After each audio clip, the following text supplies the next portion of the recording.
Mwaka Kogwa, historia inayoendelea kudumishwa ndani ya visiwa vya Zanzibar. Hizi ni ripoti za Sputnik Africa na hapa ni kusini mwa visiwa hivi vya Unguja ambapo ni eneo la Makunduchi. Unajua tamaduni ya Mwaka Kogwa, hapa kinachoendelea ni tamaduni mojawapo katika kuadhimisha Mwaka Kogwa ambao huadhimishwa katika kijiji hichi cha Makunduchi kusini mwa Unguja. Katika tamaduni hii ni kutoa zile hasira za mwaka mzima ambazo wamefanyiana watu wa pande hizi mbili ili kuanza mwaka mpya vizuri zaidi. Historia iliyobeba hisia, hasira na furaha kwa pamoja, lengo likiwa kukamilisha mwaka. Kuhusu makoa, vijana kufundishwa ujasiri.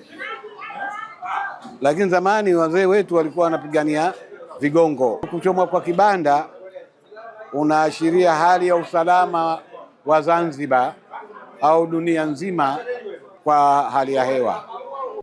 Urithi na tamaduni na historia za Afrika zinatakiwa kulindwa na kudumishwa na Afrika wenyewe. Nipongeze sana mkoa wa Kusini. Waziri wa Habari, Utamaduni, Sanaa na Michezo Zanzibar, Riziki Pembe Juma, akalisisitiza hilo.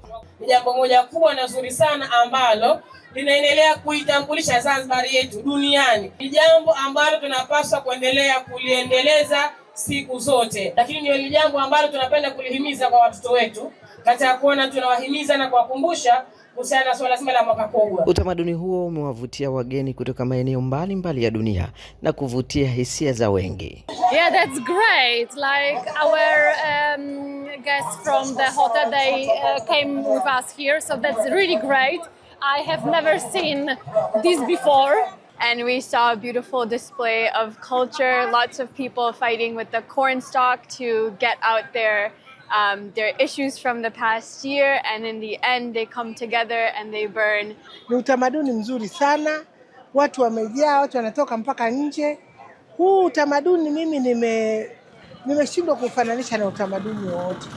Hizi ni tamaduni zinazoendelea kutunzwa katika visiwa hivi vya Unguja. Hapa ni kusini mwa Unguja katika kijiji cha Makunduchi ambapo huadhimishwa Mwaka Kogwa kila mwaka mara moja. Tamaduni hii ni miongoni mwa tamaduni zinazoendelea kushika hatamu katika visiwa hivi. Mimi naitwa Amur Khamis na hapa ni kusini Unguja na hizi ni ripoti za Sputnik Africa.